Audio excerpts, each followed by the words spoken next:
सदर मुमलिकत आसिफ अली जरदारी ने पंजाब, खैबर पख्तूनख्वा और बलोचिस्तान के गवर्नर्स की तकर्रुरी की मंजूरी दे दी है।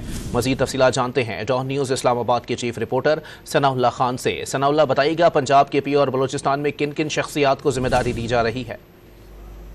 देखें, वो तो अब हलफ होने के करीब है। केपी में तो हलफ हो रहा है। फैसल करीम कुंडी था, वो पीपल्स पार्टी के सीनियर रहनुमा भी हैं। यूसुफ खान से नेशनल असम्बली का इलेक्शन हार गए थे वो, और उनको गवर्नर केपी के तैनात कर दिया सदर ने। और वजीर आजम की एडवाइस पर ये तीनों गवर्नर तैनात किए गए हैं। और अब सिर्फ सिंध का गवर्नर नया तैनात होना बाकी रह गया। और वजीर आजम की आज ही एडवाइस सदर को मिली थी और आज ही उन्होंने ये तैनाती की है। पंजाब में सरदार सलीम हैदर, वो डिस्ट्रिक्ट अटक से उनका ताल्लुक है और पुराने पीपल्स पार्टी के कारकुन रहनुमा हैं, इनको तैनात किया गया। जबकि बलोचिस्तान में मधुखेल साहब जिनको तैनात किया गया, उनका ताल्लुक जाफर मधुखेल, उनका नून लीग से, वो भी ज़ोब से जो 8 फरवरी के इंतखाबात में हार गए थे, उनको गवर्नर तैनात किया गया। वो नून लीग की रिकमेंडेशन थी। जबकि 2 पीपल्स पार्टी के अब सिर्फ सिंध में नया गवर्नर आना है, जिसके बारे में अभी तक कोई फैसला नहीं हो सका।